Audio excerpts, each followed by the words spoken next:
Приветствую вас на канале Техревизор. В рейтинге рассмотрим лучшие системы водяного охлаждения, которые актуальны к покупке в 2025 году. Топ состоит из разных моделей под разные сокеты процессоров, их потребление энергии и температуры при работе. Сразу уточню. Бюджетных моделей в рейтинге нет, так как в случае нехватки бюджета лучше либо поставить воздушное охлаждение, либо поднакопить и купить сразу же СЖО. Иначе плохие по качеству трубки и помпа могут протечь и загубить вам весь ПК. Я же отобрал проверенные варианты. Они и по надежности сомнений не вызывают, и процессор охлаждает эффективно. А чтобы вы могли узнать актуальную стоимость модели из этого рейтинга, я оставлю в описании под видео ссылки на маркетплейсы. Прежде чем продолжить, подпишитесь на канал и нажмите колокольчик, чтобы не пропустить выход новых обзоров и рейтингов.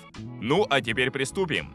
На пятом месте рейтинга стоит Deepcool LT520. Начнем с главного – совместимость этой водянки с процессорами. Тут проще сказать, что Deepcool LT520 подходит под большинство сокетов и современных, и не самых современных. Но массовые интеловские LGA 1200 и 1700 поддерживаются, и AMD-шные AM4 с AM5. Полный список на экране. В комплекте идет весь необходимый крепеж для установки. Пара комплектов винтов, пара креплений, усиленная пластина и инструкция, как все это присобачить к материнке. Только термопасты нет, поэтому понадобится своя. Убедившись в совместимости, шагаем дальше. Смотрим на размеры радиатора и его способности, чтобы все поместилось в корпус и нормально охлаждало процессор. Так, это двухсекционная водянка с фирменными вентиляторами Deepcool диаметром 120 мм, которые раскручиваются до 2250 оборотов в минуту. По размерам радиатора поместится в большинство мид-тауэр корпусов. В длину 282 мм, в ширину 120 мм и в толщину 27 мм. На торце есть клапан для защиты от протечек, который сбрасывает избыточное давление. Помпа же выглядит необычно. При подключении светится вот таким бесконечным эффектом. Но нам главное, что работает эффективно, вращая ротор до 3100 оборотов в минуту. Теперь давайте посмотрим, на что все-таки способна эта СЖО. Если изучить тесты, видно, что i5 12600K с ТДП около 180 Вт в нагрузке, разогнанный до 3,7 ГГц, водянка держит на уровне 80 градусов при минимальных оборотах в 1000 РПМ. Если раскрутить их в максимум, температура составит 72 градуса. То есть процессоры среднего уровня водянка тянет легко. Только на максимальных оборотах шумновато, конечно. Но если выставить 1000 на 1,5, можно получить комфортное для ушей 35-40 дБ. На четвертое место я поставил Cooler Master PL240 Flux. Лучшая водянка в двухсекционном форм-факторе. Все из-за лютейших результатов тестов, в которых водянка спокойно удерживала топовые i7 12700K и 13700K в пределах 75 градусов. На минутку, при своих нагрузках процессоры потребляют до 230 Вт. Поэтому, если вы ищете хорошую двухсекционную водянку для горячего конфига с процессором ТДП которого около 220 Вт, можно смело рассмотреть вот эту от Cooler Master. Что же у нее внутри? Изначально, поддержка всех сокетов. СЖО устанавливается в том числе на самый новый сокет Intel LGA 1851, а там уже и LGA 1700, и 1200, и AMD-шный AM4 с AM5 и так далее. Полный список перед вами. Все необходимое для установки идет в комплекте, даже термопаста. Поэтому из коробки можно сразу подключаться. Радиатор у Cooler Master почти таких же размеров, что и прошлый у Deepcool. По толщине и ширине так вообще один в один. Трубки длинные, в нейлоновой оплетке. С установкой проблем не будет, в том числе с наведением красоты и укладкой этих трубок. Они слегка короче, чем у большинства брендов. На раде крепятся два винта по 120 мм, которые крутятся до 2300 оборотов в минуту, причем без особого шума, до 41 дБ при 2000 оборотов в минуту. И все это идет со стандартной помпой, которая вплотную устанавливается на процессор и уводит тепло. Только при установке она блокирует крайний слот ОЗУ. Но все 4 слота используются крайне редко, поэтому большинство этот нюанс не затронет. А из положительного, помпа красиво светится и радует глаз. Как же без этого? Вентиляторы, кстати, тоже. Только все это сначала нужно подключить. Комплектный контроллер подсветки и инструкция в помощь. На третье место я поставил Deepcool LS720.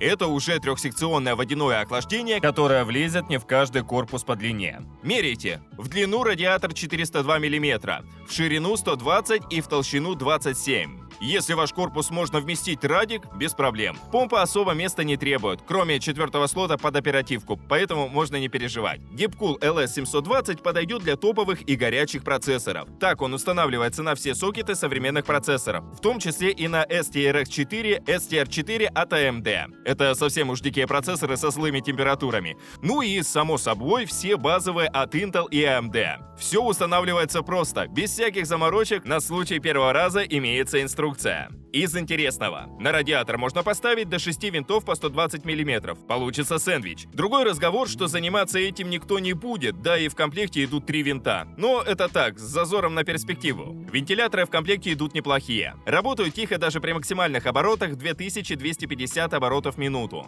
А вместе с помпой у них получается держать высокие температуры горяченных процессоров в пределах разумного. Так, на тестах i9 12900K в разгоне до 5,1 ГГц нагрелся до 80 градусов. При этом уровень шума был в районе комфортных 40 дБ. Получается отличная водянка, которая охлаждает флагманские процессоры с ТДП до 290 Вт и делает это тихо, не создавая гула вентиляторами и помпой. Причем и выглядит симпатично. Подсветку, конечно, можно и полностью отключить, но как-то не по канонам получается. Поэтому, если подбираете что-то трехсекционное с винтами по 120 мм, можно рассмотреть вот такую Deepcool LS720.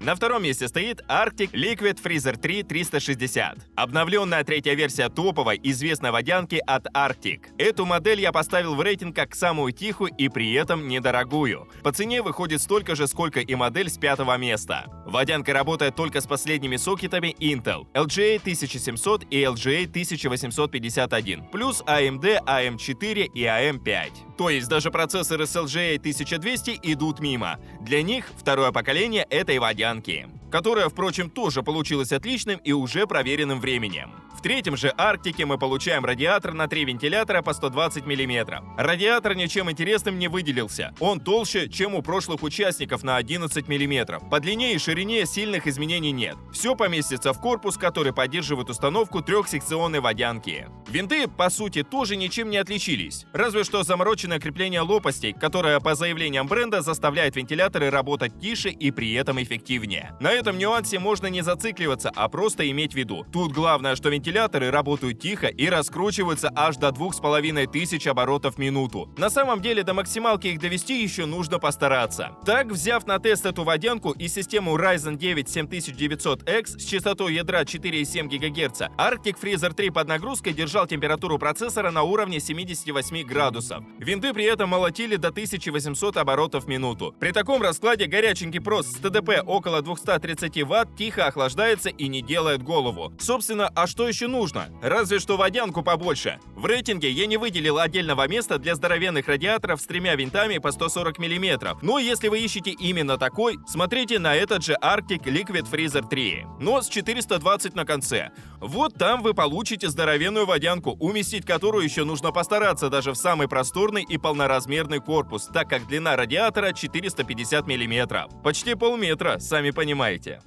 На первое место я поставил Lian Li Galahad 2 Trinity 360. Водянка, которая подойдет почти для любого процессора, за исключением каких-то совсем неадекватных камней с недостижимым ТДП. Так ее можно взять и для Intel Core i5, и для Ryzen 7, и флагманские серии i9 с Core i7 водянка тянет. Все, что с ТДП по 280 Вт, подавайте. Так что она очень универсальна, в том числе и по совместимости сокетов. Сюда устанавливаются Intel разных поколений, и AMD с AM4 и AM5. Вот полный список. Нет только самого последнего, LGA 1851. Для кого недостаток, а кому все равно, решите для себя. Если на протяжении нескольких лет в планах нет апгрейда на самое новое железо, то можно и не заморачиваться. По размерам водянка самая обычная. Тут не понадобится какой-то огромный корпус. Самый базовый Mid-Tower вмещает без проблем. Только уточните, поддерживается ли трехсекционка. На радиатор цепляются 3 вентилятора по 120 мм, которые раскручиваются до 2450 оборотов в минуту. Они с подсветкой, как и помпа. С подсветкой можно поиграться в приложении, но оно только на английском языке. Интерфейс понятный, так что без прикольных огоньков внутри корпуса не останетесь. Например, для теста возьмем усредненный Core i5 14600KF на 5 ГГц. А то все флагманы да флагманы. Этот процессор водянка вывозит с температурой до 83 градусов, не особо напрягая вентиляторы. Если говорить о максимальных оборотах, винты уже создают гул. Факт, по которому эта Lian Li уступает прошлой Arctic. Но по температурам именно Lian Li лучшая для большинства процессоров, поэтому и занимает первое место в рейтинге. На этом мой рейтинг подошел к концу. Стоимость всех моделей рейтинга можно посмотреть по ссылкам, оставленным в описании и закрепленном комментарии. Подписывайтесь на канал, ставьте большие пальцы вверх, а также не забывайте включить уведомления, чтобы первыми узнавать о новых рейтингах и обзорах техники. А с вами была команда канала Техревизор.